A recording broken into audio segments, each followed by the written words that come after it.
Hello everyone, स्वागत है आप सभी का स्टडी 1994 चैनल पर। इस वीडियो में बात करेंगे विज्ञान के इम्पोर्टेंट क्वेश्चन पर। ये सारे के सारे प्रश्न बहुत ही ज़्यादा इम्पोर्टेंट हैं और अगर आप चैनल पर नए हैं तो चैनल को सब्सक्राइब कीजिएगा और वीडियो अच्छी लगे तो वीडियो को लाइक कीजिएगा। तो यहाँ पहला प्रश्न दे रखा है, निम्नलिखित में से किस धातु को चाकू द्वारा आसानी से काटा नहीं जा सकता है। तो यहाँ पे दिया गया है कि काटा नहीं जा सकता, तो ऐसी कौन सी धातु है जिसको चाकू से नहीं काटा जा सकता। तो इसका सही आंसर है एल्यूमिनियम। तो एल्यूमिनियम धातु को जो है चाकू से नहीं काट सकते, जबकि सोडियम, लिथियम और पोटेशियम को चाकू से काटा जा सकता है क्योंकि ये सॉफ्ट यानी मुलायम धातु होती हैं।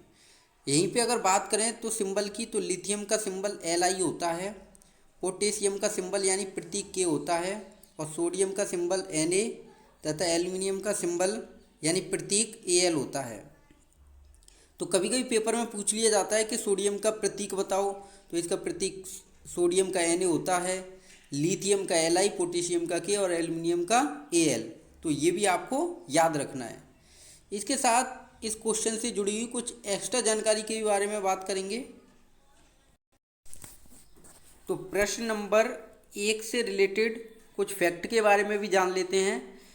जैसे सिंबल यानी प्रतीक को तो अभी हमने देखा था कि एल्युमिनियम का सिंबल Al होता है, सोडियम का Na होता है सिंबल यानी प्रतीक, लिथियम का Li और पोटेशियम का K जो है प्रतीक होता है। इसी के साथ बात की जाए एल्युमिनियम की, तो एल्युमिनियम का परमाणु क्रमांक या परमाणु संख्या जो है 13 होती है और एल्युमिनियम जो है विद्युत और ऊष्मा यानी इलेक्ट्रिसिटी प्लस हीट दोनों का सुचालक यानी गुड कंडक्टर होता है। सुचालक का मतलब ये है कि एल्युमिनियम गर्म भी हो जाता है धूप में रखने पर, इस वजह से ये ऊष्मा का सुचालक हो गया, और एल्युमिनियम में जो है करंट भी लग जाता है, इस वजह से ये विद्युत का सुचालक हो गया। तो एल्युमिनियम विद्युत और ऊष्मा का सुचालक होता है। एल्युमिनियम के अयस्क की बात की जाए, अयस्क यानी और, तो एल्युमिनियम का अयस्क जो है बॉक्साइड है। तो एल्युमिनियम का अयस्क कौन सा है? बॉक्साइड। और बॉक्साइड जो है सबसे पहले इसकी खोज जो है फ्रांस देश में हुई थी और फ्रांस देश के जो है फ्रांस देश के बॉक्स नामक स्थान पर हुई थी, इस वजह से इसका नाम बॉक्साइड पड़ा। इसी के साथ हमें ये भी याद रखना है कि एल्युमिनियम एक आघात वर्धनीय एवं तन्य धातु है, यानी इसको ताना जा सकता है और ये आघात यानी हथौड़े से प्रहार किया जाए तो उसको ये सहन कर सकती है। वहीं लिथियम के बारे में अगर एक फैक्ट के बारे में बात करें तो लिथियम सबसे हल्का धात्विक तत्व है। तो लिथियम सबसे हल्का धात्विक तत्व है। इसके बाद प्रश्न नंबर 2 पर चलते हैं। तो भैया फिर से यहाँ पे प्रश्न नंबर 2 पर वापस आ गए हैं और इसमें अगर बात करें तो प्रश्न नंबर 2 पूछ रहा है कि एक शुष्क सेल यानी जो ड्राई सेल होता है, जैसे आपने रिमोट वगैरह जो टीवी वगैरह चलाते हैं उसकी रिमोट वगैरह में पड़ता है, तो वही शुष्क सेल यानी ड्राई सेल में ऊर्जा जो होती है किस रूप में संग्रहित होती है, यानी स्टोर होती है जो एनर्जी वो किस फॉर्म में है। तो स्थितिज ऊर्जा में है, गतिज ऊर्जा में या नाभिकीय ऊर्जा में। तो इसका सही आंसर रासायनिक यानी केमिकल एनर्जी होती है, उसके अंदर रासायनिक ऊर्जा होती है। तो यहाँ पे हम ड्राई सेल को देखेंगे और उसके साथ उसकी डिटेल और क्या बन सकती है, क्वेश्चन क्या बन सकते हैं उससे, उसके भी बारे में अभी पढ़ लेंगे इस दूसरे क्वेश्चन से संबंधित पूरी जानकारी को। तो दोस्तों ये है शुष्क सेल यानी ड्राई सेल। तो यहाँ पे देखें कुछ इस प्रकार का ही जो है हमारे रिमोट में लगा होता है। तो यहाँ पे अगर बात की जाए कि पूछा जाएगा शुष्क सेल का एनोड किसका बना होता है, शुष्क सेल का एनोड किससे बना होता है। तो यहाँ पे आप देख पा रहे हैं लिखा हुआ है जिंक यानी Zn, जिसको जो है जस्ता भी बोला जाता है। तो शुष्क सेल का एनोड जो है जिंक का बना होता है और शुष्क सेल का जो है कैथोड, तो इसका कैथोड जो है कार्बन का बना होता है। ये देख रहे हैं, ये तो पूरा ये कार्बन है, ब्लैक कलर का जो दिख रहा है। तो ये जो है शुष्क सेल का कैथोड है जो कार्बन से बना है और एनोड जो है जिंक का बना होता है। इसी के साथ साथ इसमें और क्या क्या होता है, तो अमोनियम क्लोराइड NH4Cl यानी नौसादर भी मिलाया जाता है। शुष्क सेल को बनाने में नौसादर का प्रयोग यानी अमोनियम क्लोराइड का भी प्रयोग किया जाता है। इसी के साथ अगर यहाँ पे देखें तो नीचे लिखा हुआ है मैग्नीज डाइऑक्साइड यानी MnO2, इसको भी जो है शुष्क सेल को बनाने में प्रयोग किया जाता है। क्वेश्चन नंबर 2 की डिटेल को यहाँ पे देखें तो शुष्क सेल की बात हो रही थी यानी ड्राई सेल। तो शुष्क सेल जो है प्राथमिक सेल होते हैं यानी प्राइमरी, ये प्राथमिक सेल हैं।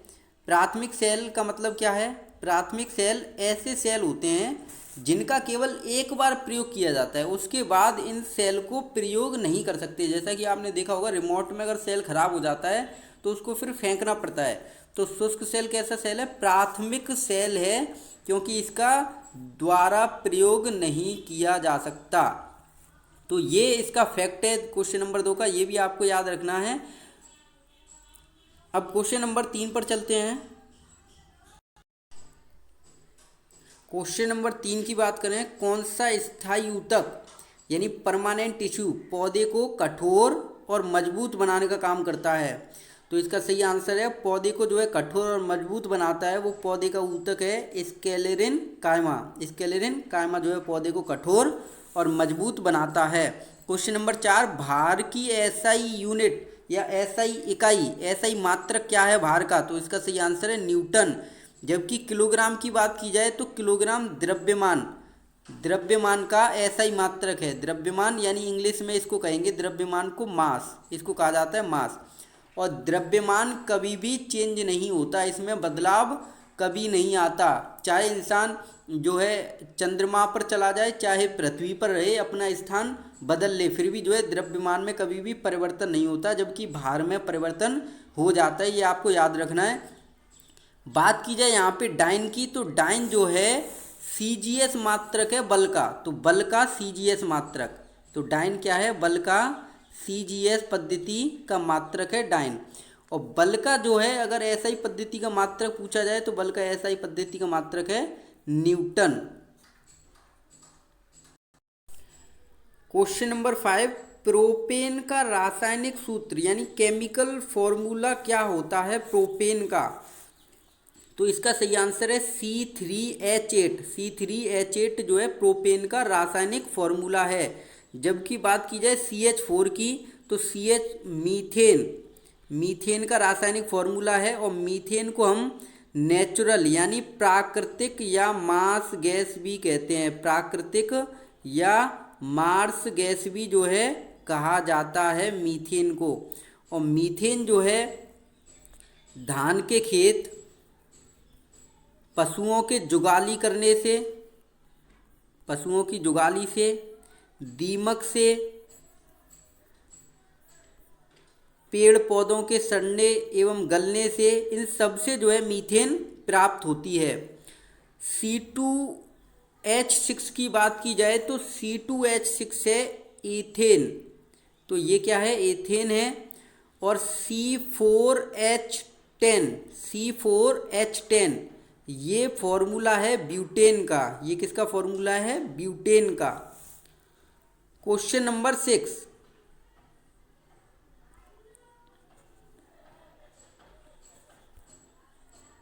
निम्नलिखित में से किसे ना तो बनाया जा सकता है और ना ही नष्ट किया जा सकता है?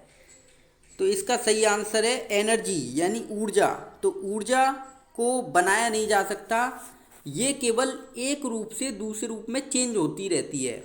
जैसे कभी कोई पेड़ पौधा था तो ये एनर्जी का फॉर्म था, जब ये ज़मीन के अंदर दब गया तो इससे बन गया कोयला, अब ये कोयले का रूप है। अब कोयले को जलाया तो इससे बनना करंट यानी लाइट और ऊष्मा एनर्जी निकली। तो ये क्या हो रहा है कि एनर्जी एक रूप से दूसरे रूप में चेंज हो रही है, यानी ऊर्जा जो है एक रूप से दूसरे रूप में चेंज होती रहती है। तो इसी तरीके से अगर देखा जाए तो इसका स्टेटमेंट ये बिल्कुल सही है कि ऊर्जा को ना तो बनाया जा सकता है और ना ही नष्ट किया जा सकता है। शक्ति की बात की जाए तो शक्ति का जो है यहाँ पे आपको एसआई मात्रक याद रखना है। शक्ति का एसआई मात्रक है वाट। और वेग का SI मात्रक याद रखना है, वेग का मात्रक होता है SI मात्रक मीटर पर सेकंड, मीटर पर सेकंड जो है वेग का SI मात्रक है। क्वेश्चन नंबर 7,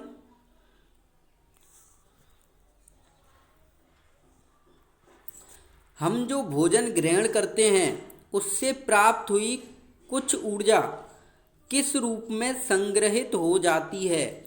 यानी जब इंसान ने खाना खाया तो उसकी कुछ ऊर्जा जो है बॉडी में ही स्टोर होने लगती है, जमा होने लगती है ऊर्जा। तो किस रूप में होने लगती है बॉडी के अंदर वो ऊर्जा जमा, तो उसका सही नाम है ग्लाइकोजन। तो इसका सही आंसर है ग्लाइकोजन के रूप में।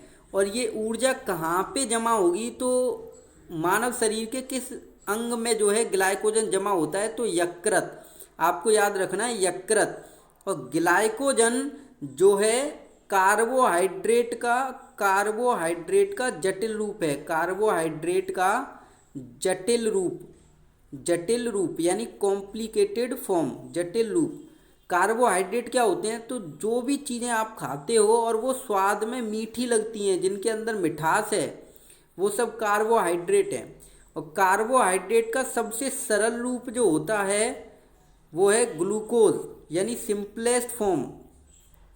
तो ग्लूकोज जो है कार्बोहाइड्रेट का सबसे सरल रूप है, और जब ग्लूकोज जो है जटिल रूप में बदल जाता है तो वो ग्लाइकोजन रूप में आ जाता है और वो यकृत के अंदर जमा हो जाता है। तो जब इंसान उपवास यानी फास्टिंग व्रत रहता है तो उस समय ग्लाइकोजन फिर से ग्लूकोज में बदलेगा और मानव शरीर को ऊर्जा प्रदान करेगा। यहीं पे अगर बात की जाए पाइरूविक अम्ल, तो पाइरूविक अम्ल क्या है, तो जब एक ग्लूकोज का अणु टूटता है, तो जब एक ग्लूकोज का अणु टूटेगा तो उसमें 2 पाइरूविक अम्ल बनेंगे। तो ये आपको याद रखना है, यानी पाइरूविक अम्ल ग्लूकोज का और मोनोफॉर्म है, सिंपलेस्ट फॉर्म है। इसके बाद बात करें प्रश्न नंबर 8,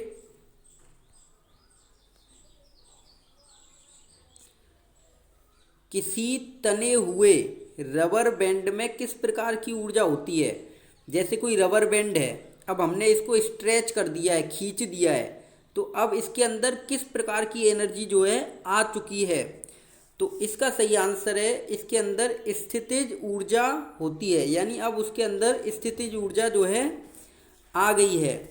पोटेंशियल एनर्जी जो है अब उसके अंदर देखने मिलेगी, पोटेंशियल एनर्जी। तो इसको पीई से डिनोट करते हैं, पोटेंशियल एनर्जी। और स्थितिज ऊर्जा का फॉर्मूला होता है पीई इक्वल एम इंटू जी इंटू एच। यहाँ पे एम यानी मास द्रव्यमान है, जी गुरुत्वीय त्वरण यानी, और एच जो है हाइट यानी ऊंचाई है। बात की जाए गतिज ऊर्जा की, तो ये इसको जो है काइनेटिक एनर्जी बोलते हैं के ई, और इसका फॉर्मूला होता है के E equal 1/2 mv², 1/2 mv², mass into velocity का स्क्वायर। तो ये गतिज ऊर्जा का फॉर्मूला है। तो याद रखिएगा, जब आप किसी रबड़ को खींचते हैं तो उसके अंदर कौन सी ऊर्जा आ जाती है, स्थितिज ऊर्जा। फॉर्मूला क्या है, mgh, p equal mgh। Question number 9, CO2 यानी कार्बन डाइऑक्साइड में कार्बन की प्रतिशत मात्रा कितनी होती है। तो कार्बन डाइऑक्साइड में कार्बन कितने परसेंट है ये पूछा गया है, तो इसका सही आंसर है 27.3%। अगर ये पूछा जाता कि वायुमंडल यानी एटमॉस्फेयर, वायुमंडल में जो है कार्बन डाइऑक्साइड की मात्रा कितनी होती है, तो इसका आंसर होता 0.03%। ये वायुमंडल में कार्बन डाइऑक्साइड की मात्रा होती है। और सबसे ज़्यादा आपको पता ही है वायुमंडल में नाइट्रोजन होती है 78%, इसके साथ ऑक्सीजन 21% और आर्गन 0.93%। क्वेश्चन नंबर 10,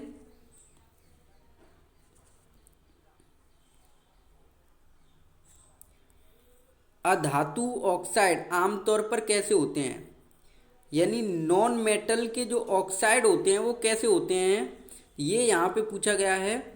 तो इसका सही आंसर है अम्लीय, यानी एसिडिक होते हैं, एसिडिक।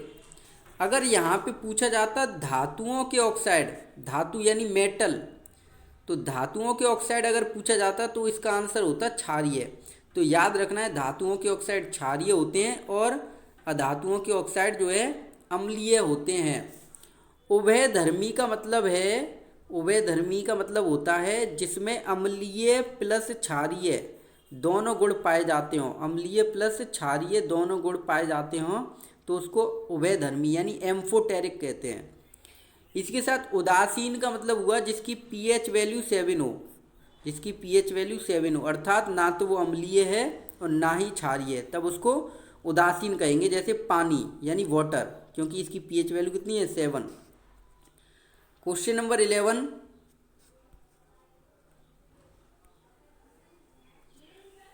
पौधे में बौनापन निम्नलिखित में से किसके उपचार द्वारा नियंत्रित किया जा सकता है। यानी अगर कोई प्लांट है और वो बौना रह गया है तो उसको जो है किस हार्मोन से बड़ा किया जा सकता है, यानी उसकी लंबाई को इंक्रीज किया जा सकता है, लंबाई को बढ़ाया जा सकता है। तो कौन सा हार्मोन से जो पौधे की लंबाई को नियंत्रित करता है, तो इसका सही आंसर है जिब्रेलिन। तो जिब्रेलिन हार्मोन्स के द्वारा जो है पौधे की लंबाई में वृद्धि होती है।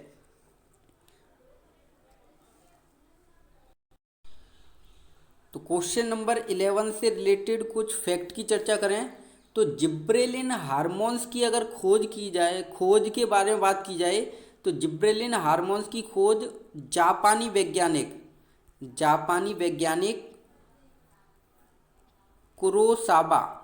कुरोसावा ने 1926 ईस्वी में की थी। इसी के साथ अगर बात करें क्वेश्चन नंबर 11 में, तो एक है ऑक्सिन हार्मोन। तो ऑक्सिन हार्मोन्स जो है फलों को गिरने से रोकता है। क्या काम करता है ये, फलों को गिरने से रोकता है ऑक्सिन हार्मोन्स। और एथिलीन हार्मोन ये पेड़ पौधों में जो है फलों को पकाने में मदद करता है, तो फलों को पकाने में मदद करता है। तो ऑक्सिन हार्मोन जो है फलों को गिरने से रोकता है पेड़ों के अंदर, और एथिलीन हार्मोन जो है फलों को पकाने में मदद करता है। क्वेश्चन नंबर 12, यदि कोई वस्तु वृत्ताकार पथ में घूमती है तो उसके द्वारा किया गया कार्य यानी वर्क कितना होगा। जैसे कोई वस्तु है एक जो है वृत्ताकार मार्ग पर घूमती रहती है इस प्रकार, तो वो कितना काम कर रही है, क्योंकि जैसे उसने किसी पॉइंट ए से जो है घूमना शुरू किया और वापस घूमकर वो उसी बिंदु पर आ जाती है, तो इस स्थिति में किया गया कार्य कितना होता है। तो आपको भी पता है इस स्थिति में किया गया कार्य होता है 0 यानी 0। कोई भी कार्य नहीं माना जाता, क्योंकि जिस स्थान से वो चली उसी स्थान पर लौटकर वापस आ गई, तो इस वजह से कोई भी कार्य नहीं हुआ। और इस प्रकार अगर आपको कोई कोण दिया हो, कोई एंगल दिया हो, तो जो है कार्य निकालने के लिए इस फॉर्मूले का प्रयोग करेंगे।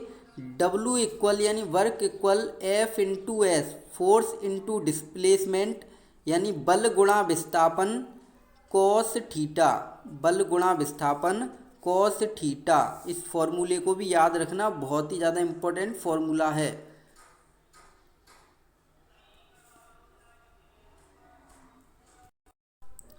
ये क्वेश्चन नंबर 12 के ही आंसर हैं, सकारात्मक और कोई नहीं। यहाँ पे अगर बात की जाए क्वेश्चन नंबर 13 की, तो यहाँ पूछा गया है वेग में परिवर्तन की दर को क्या कहा जाता है। तो अगर वेग में परिवर्तन होता है तो उसे क्या कहा जाएगा, तो सही आंसर है वेग में परिवर्तन की दर को त्वरण कहते हैं यानी एक्सेलरेशन, और इसका प्रतीक चिन्ह होता है स्मॉल ए यानी छोटे ए द्वारा त्वरण को दर्शाया जाता है। और त्वरण की अगर एसआई मात्रक की बात की जाए, त्वरण का एसआई मात्रक होता है मीटर प्रति सेकंड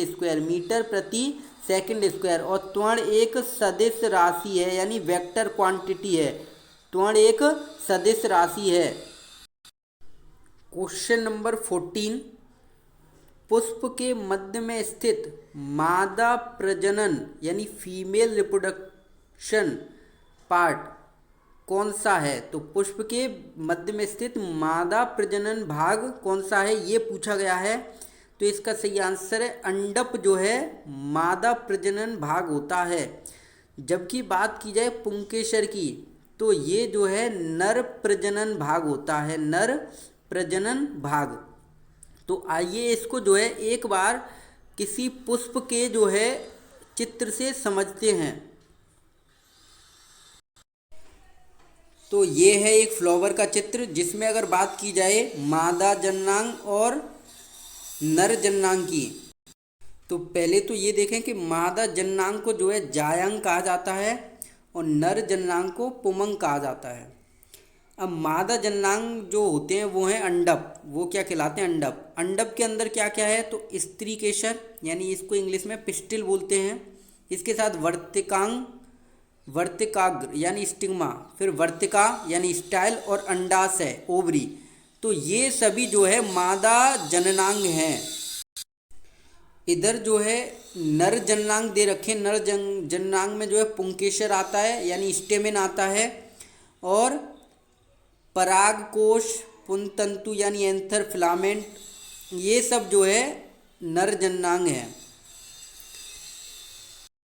तो आई होप इस चित्र से आपको समझ में आया होगा कि पुष्प यानी फूल के अंदर मादा जननांग कौन कौन से होते हैं और नर जननांग कौन कौन से होते हैं। क्वेश्चन नंबर 15, एक तत्व के नाभिक में 15 प्रोटॉन तथा 22 न्यूट्रॉन हैं, तो किस तत्व की द्रव्यमान संख्या कितनी होगी? यानी इस तत्व की जो है द्रव्यमान संख्या पूछी है। तो माना कोई तत्व X है और इसका जो है प्रोटॉनों की संख्या 15 है, तो इसमें जो है प्रोटॉन दे रखे हैं 15 और न्यूट्रॉन दे रखे हैं 22। तो कोई तत्व हमने X समझ लिया, तो पहले तो उस तत्व का आकार बनाते हैं। तो ये हो गया तत्व और ये उस तत्व का नाभिक, और इसके अंदर है प्रोटॉन और न्यूट्रॉन, क्योंकि नाभिक के अंदर ही प्रोटॉन और न्यूट्रॉन होते हैं और इसके बाहर होता है इलेक्ट्रॉन। इलेक्ट्रॉन पे आवेश होता है ऋणात्मक, प्रोटॉन पे होता है धनात्मक यानी प्लस चार्ज होता है, और न्यूट्रॉन पे होता है न्यूट्रल यानी जीरो, कोई चार्ज नहीं होता। तो अब इस प्रकार नाभिक के अंदर प्रोटॉन 15 हैं और न्यूट्रॉन 22 हैं, और पूछा है कि द्रव्यमान संख्या कितनी होगी।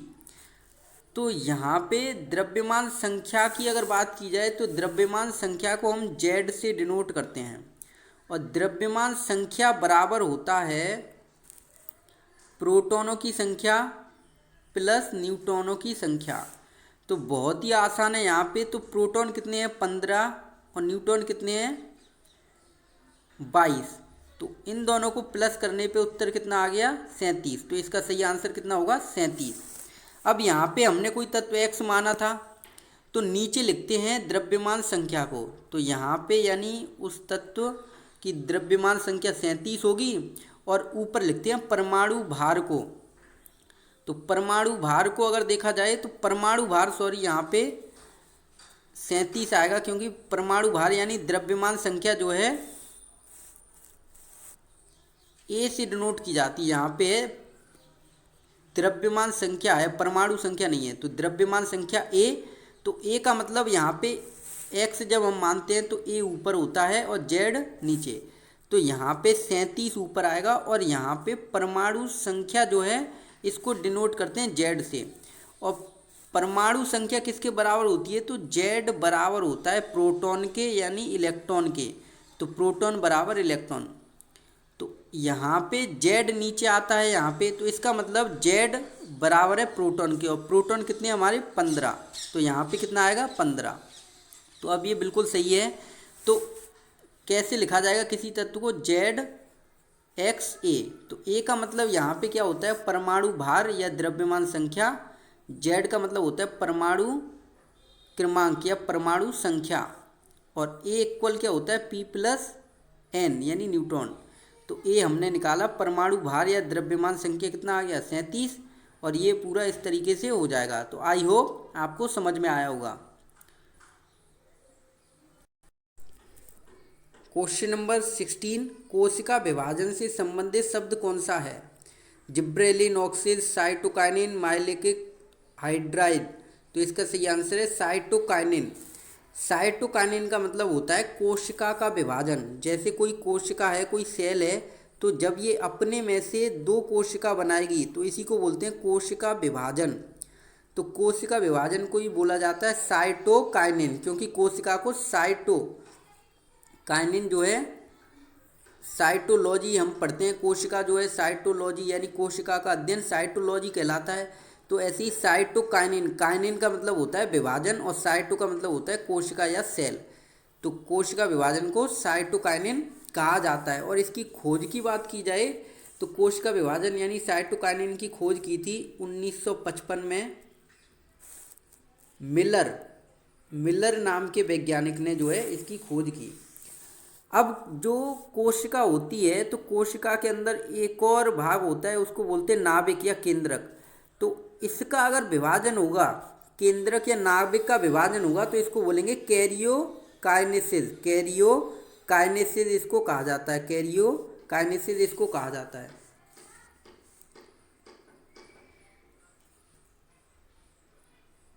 अब क्वेश्चन नंबर 17 की बात की जाए तो मधुमक्खी के द्वारा काटे जाने पर निम्नलिखित में से कौन सी चीज़ आपको राहत देने के लिए उपयोग की जाती है?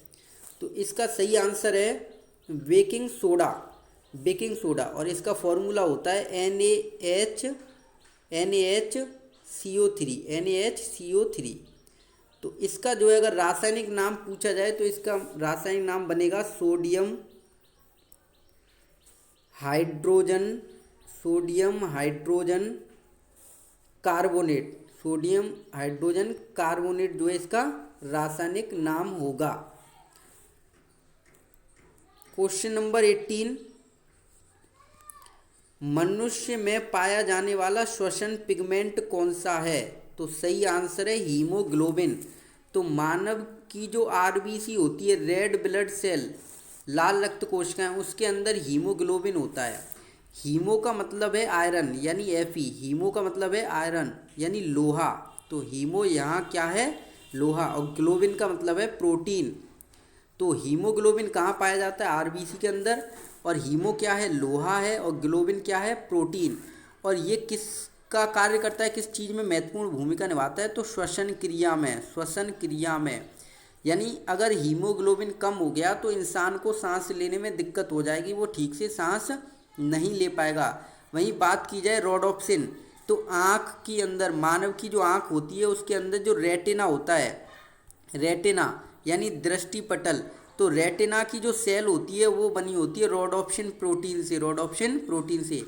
क्लोरोफिल की बात की जाए तो क्लोरोफिल जो है पौधों में पाया जाता है। ये हरे रंग का पिगमेंट होता है जिसकी वजह से पेड़ पौधे प्रकाश संश्लेषण की क्रिया करते हैं यानी अपना खाना बनाते हैं। और मेलेनिन की बात की जाए तो ये त्वचा में पाया जाने वाला एक तत्व है। और ये क्या करता है, जब इंसान जो है धूप में बैठता है यानी पराबैंगनी किरणों से जो है मानव शरीर की रक्षा करता है। और जब ये निकलता है तो मानव त्वचा जो है काली पड़ जाती है। तो मेलेनिन का संबंध त्वचा से है, हीमोग्लोबिन का रक्त से यानी आरबीसी से मुख्य रूप से, रोडोप्सिन का आँख से है, और क्लोरोफिल का यहाँ पे संबंध पेड़ पौधे से है। और क्वेश्चन नंबर 18 का सही आंसर क्या है? हीमोग्लोबिन। क्वेश्चन नंबर 19 की बात की जाए, निम्नलिखित में से विषम की पहचान कीजिए। कौन सा विषम है? ऑड कौन सा है? एल्युमिनियम, तांबा, चांदी, कांच। तो इसका सही आंसर है कांच जो है इन सब में विषम है, क्योंकि एल्युमिनियम, तांबा और चांदी में इंसान देख नहीं सकता। जबकि कांच की बात की जाए तो कांच जो है पारदर्शी होता है, इसके आर पार जो है इंसान देख सकता है। इस वजह से इसका विषम जो है इसमें क्या है? कांच है। क्वेश्चन नंबर 20 और इस वीडियो का अंतिम प्रश्न, किस कोशिकांग यानी कोशिका का अंग, जैसे ये कोशिका हो गई, सेल हो गई, तो उसके अंदर बहुत सारे पार्ट्स होते हैं, उसके बहुत सारे अंग होते हैं। तो किस कोशिकांग को कोशिका की प्रोटीन फैक्ट्री कहा जाता है? तो इसका सही आंसर है राइबोसोम को जो है प्रोटीन की फैक्ट्री कहा जाता है। और ये भी याद रखना है कि कोशिका का अगर सबसे छोटा अंग पूछा जाए, स्मॉलेस्ट ऑर्गन ऑफ सेल, तो वो कौन सा है? राइबोसोम। क्योंकि राइबोसोम प्रोटीन बनाने में महत्वपूर्ण भूमिका निभाता है, इस वजह से इसको प्रोटीन की फैक्ट्री कहा जाता है। लाइसोसोम को आत्महत्या की थैली कहा जाता है, क्योंकि जब कोई कोशिका खराब होने लगती है तो इसके अंदर कुछ एंजाइम्स होते हैं जो ये जो है फट जाता है लाइसोसोम और उस सेल को ख़त्म कर देता है। माइटोकॉन्ड्रिया को पावर हाउस यानी ऊर्जा गृह, कोशिका का ऊर्जा गृह कहा जाता है। क्लोरोप्लास्ट तो ये पेड़ पौधों के अंदर होता है, जिसके द्वारा पेड़ पौधे श्वसन क्रिया यानी एक तरीके से अपना खाना जो है बनाते हैं, यानी मुख्य रूप से जो है पत्तियों में मिलता है और तनों में भी जो ये मिलता है जो है क्लोरोप्लास्ट। तो अगर आपको वीडियो अच्छा लगा हो तो चैनल को सब्सक्राइब कीजिएगा और वीडियो को लाइक कीजिएगा। Thank you for watching this video.